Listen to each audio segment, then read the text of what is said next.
Assalamualaikum warahmatullahi wabarakatuh.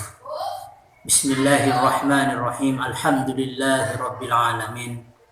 Ahmaduhu subhanahu wa ta'ala an hadana li tariqihil qawim wa faqqahana fi dinihil mustaqim. Ashhadu an la ilaha illallah wahdahu la syarika lah. Syahadatan tusiluna ila jannatin na'im wa takunu sababan linnadari liwajhihil karim. Asyhadu anna sayyidana wa nabiyyana Muhammadan abduhu wa rasuluh as-sayyidus sanadul azim sallallahu alaihi wa ala alihi wa ashabihi ulil fadlil jazim. Selamat siang para santri pesantren online, hafidhakumullahu jami'an. Selamat bertemu kembali di channel pesantren online. Bisa bersua, bisa menyapa para santri pesantren online, sungguh merupakan anugerah besar bagi saya. Sungguh merupakan nikmat yang tidak terhingga bagi saya pribadi.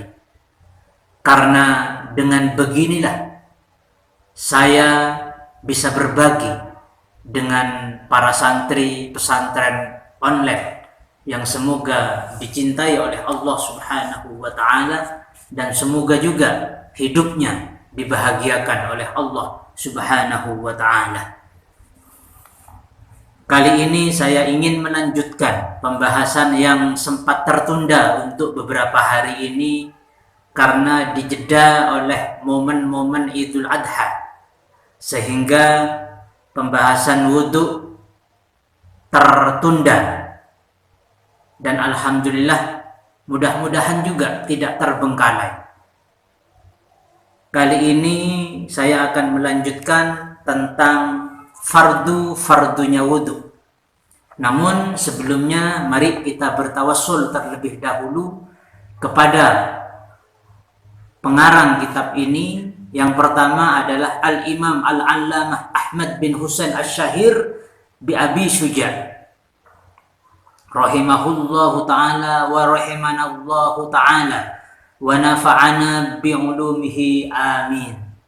Yang kedua, kepada tawassul kepada Syekhona Kyai Haji Afifuddin Muhajir rahimahullahu ta'ala wa rahimanallahu ta'ala wa nafa'ana bi ulumihi amin. Untuk kedua syekh yang saya sebutkan tadi, mudah-mudahan yang sudah menghadap Allah diterima segala amal ibadahnya di dunia, dan yang masih ada di dunia, khususnya Syekhana Kyai Haji Afifuddin Muhajir, dipanjangkan umurnya, disehatkan kesehatannya. Al-Fatihah. A'udzubillahi minasyaitonir rajim. Bismillahirrahmanirrahim. Alhamdulillahirabbil alamin. Arrahmanirrahim. Maliki yaumiddin. Iyyaka na'budu wa iyyaka nasta'in. Ihdinas siratal mustaqim. Shiratal ladzina an'amta 'alaihim ghairil maghdubi 'alaihim waladdallin. Amin. Bismillahirrahmanirrahim. Wa amma furuduhu, adapun fardunya wudu, fadzakara ialah menyebut. Siapa pengarang kitab ini? Kepada furuduhu, menyebut biqaulihi, dengan perkataannya pengarang kitab ini. Perkataannya begini bunyinya: wa furudul wudu'i, adapun fardunya wudu, sittatu asya'a, adalah 6 perkara atau 6 macam. Al-awwalu, adapun macam yang pertama atau perkara yang pertama, an-niyatu, adalah niat. Wa haqiqatuha, adapun makna hakikat daripada niat itu, lugatan, di dalam bahasa ini namanya ada hakikat lughawiyah.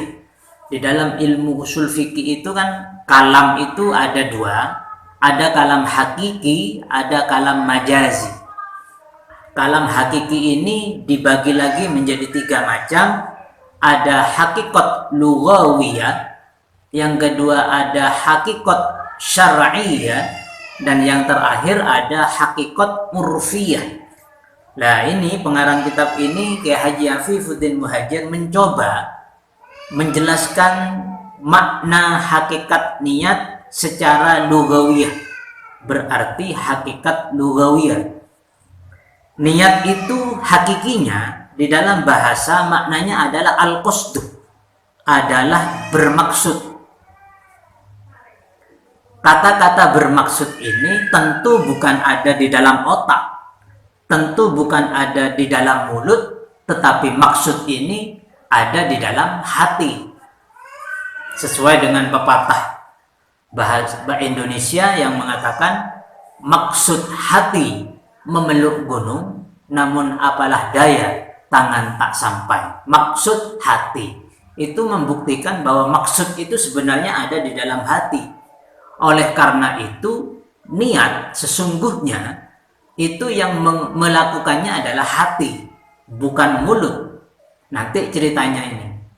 Bagaimana kok biasanya orang-orang awam pada lumrahnya, pada umumnya, orang-orang kalau berwudu itu pakai mulut niatnya. Nanti pembahasannya ya. Ini hanya menjelaskan tentang hakikat lughawiyah.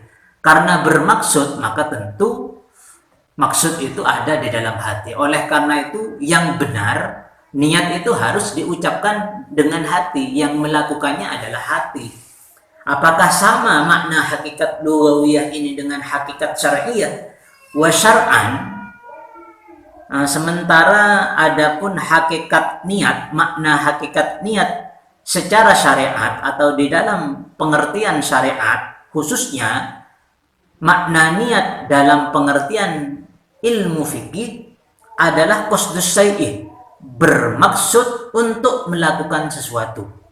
Bermaksud untuk melakukan sesuatu, namun maksud ini muqtarinan, hale bersamaan.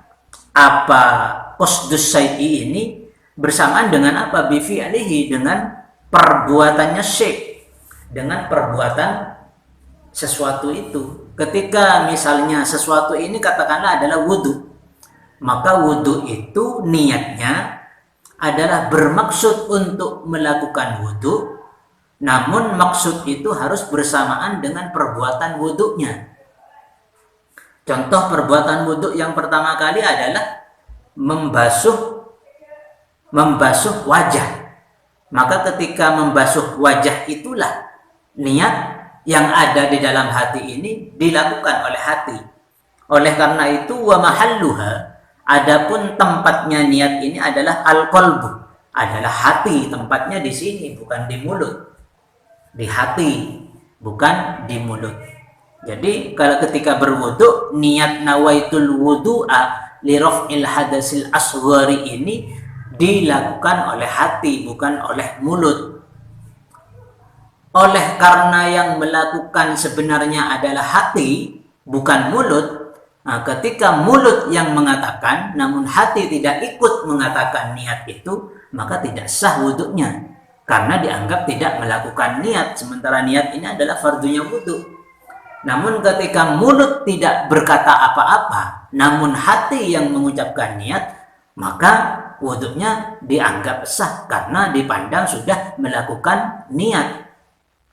Yang sebenarnya, niat yang sebenarnya adalah dilakukan oleh hati ini.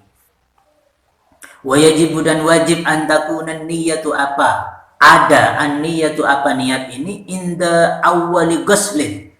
Ketika niat itu diucapkan, yang niat itu wajib diucapkan oleh hati inda awwali ghuslin. Ketika awal membasuh. Artinya mausulin, membasuh sesuatu yang dibasuh, minal wajhi, nyatanya sesuatu yang dibasuh ini minal wajhi, dari wajah kita. Kenapa kok awal membasuh wajah? Litaqok tarina, agar supaya bersamaan apa niat itu bi awalil fardhi, dengan awal kefarduan. Oleh karena niat itu harus diucapkan bersamaan dengan ketika membasuh bagian dari wajah, fayanwi, maka berniat siapa al-mutawaddi'u, siapa orang yang mau berwudu, berniat biqalbihi, dengan hatinya, bukan dengan mulutnya. Fayanwi, maka berniat al-mutawaddi, siapa orang yang mau berwudu, inda ghaslima, ketika membasuh sesuatu, dukiro yang disebut apa amma, ketika membasuh wajah.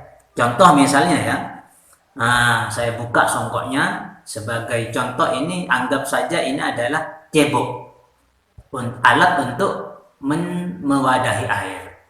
Contoh misalnya, kamu ambil air pakai cebok, nah ketika disiramkan ke wajah, misalnya airnya ke sini, ke hidung dulu, atau biasanya dari sini. Ketika air membasuhi wajah, entah wajah yang mana, bisa mata, bisa pipi, bisa hidung, bisa bibir. Yang penting wajah. Ketika air itu membasahi wajah, maka bersamaan dengan membasahinya air kepada wajah, itulah niat diucapkan di dalam hati. Contoh, nawaitu itu di hati, nawaitul wudu'a tirafil hadasil asghar. Maka berniat siapa al-mutawaddi'u biqalbihi, dengan hatinya ketika membasuh wajah itu berniat gimana? Raf al-hadasil asghari, kepada menghilangkan hadas asghari yang kecil, matalan misalnya. Wa yusannu, dan disunnahkan. Jadi niat itu diucapkan oleh hati. Kapan diucapkannya? Ketika air mulai menyentuh kulit wajah. Terserah wajah yang mana, apakah misalnya kamu membasuh wajah dari hidung terlebih dahulu, ketika itulah niat diucapkan oleh hati. Atau ketika misalnya sampean membasahi wajahnya dari mata, maka ketika itulah niat diucapkan. Atau ketika sampean membasahi wajahnya, berwuduknya lewat hidung misalnya, maka ketika itulah niat diucapkan. Wa yusannu, dan disunnahkan at-talaffudzu, apa melafatkan, bin niyati, melafatkan bin niyati, dengan niat itu, melafatkan dengan menggunakan mulut itu sunnah. Dengan menggunakan mulut itu sunnah saja, tidak wajib. Kenapa kok disunnahkan? Liyusaidah, agar supaya membantu al-lisanu, apa lisan, al-qalba, kepada hati. Jadi yang wajib itu niatnya pakai hati. Sementara kalau kita bersuara lewat mulut mengucapkan nawaitul wudu'a li raf'il hadasil asghari, itu hanya sunnah belaka. Artinya yang menjadi patokan adalah hatinya. Ketika misalnya mulut nawaitul ghusla, tidak wudu niatnya, tapi di dalam hati nawaitul wudu'a, maka sah wudunya. Walaupun niatnya bukan wudu mulutnya, tapi hatinya niat wudu. Maka yang menjadi acuan adalah apa yang diucapkan oleh hati.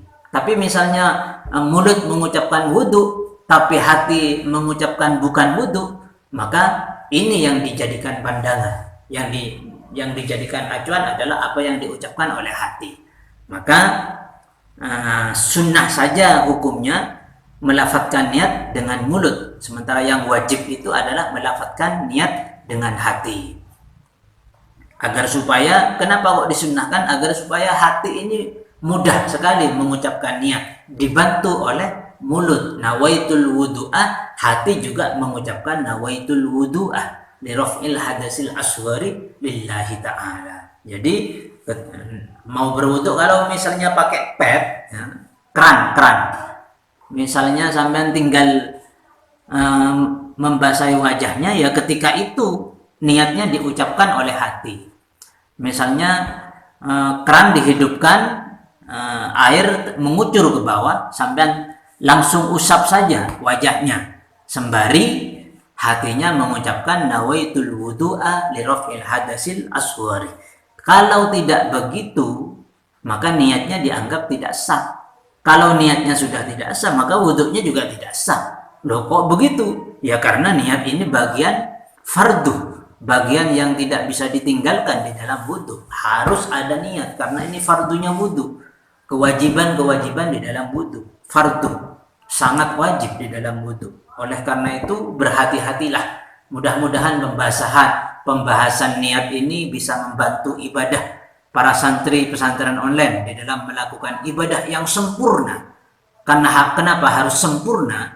Karena kalau kita asal-asalan melakukan ibadah, maka juga Allah akan asal-asalan menerimanya. Tetapi kalau kita serius, berupaya penuh, berupaya keras untuk melakukan ibadah yang sesungguhnya, maka Allah akan memperhatikan ibadah kita, dan kalau sudah diperhatikan, maka alamat yakin ibadah itu akan diterima oleh Allah Subhanahu wa taala. Amin. Mudah-mudahan pembahasan ini sangat bermanfaat untuk ibadah para santri pesantren online yang saya cintai, dan mudah-mudahan tema ini juga memberikan semangat untuk terus memperbaiki ibadah kita kepada Allah Subhanahu wa taala. Demikian, sampai bertemu kembali besok hari. Mudah-mudahan doakan saya semoga masih diberi kesehatan oleh Allah Subhanahu wa taala. Bil ilmi narqa, dengan ilmu derajat kita akan diangkat oleh Allah Subhanahu wa taala. Wa bil jahli nashqa, dan dengan kebodohan, dengan hilangnya ilmu, nashqa, kita akan mengalami kecelakaan di dunia ini. Bukan hanya di dunia, tetapi di akhirat kita akan mengalami kecelakaan. Na'udzubillahi min dzalik. Assalamualaikum warahmatullahi wabarakatuh.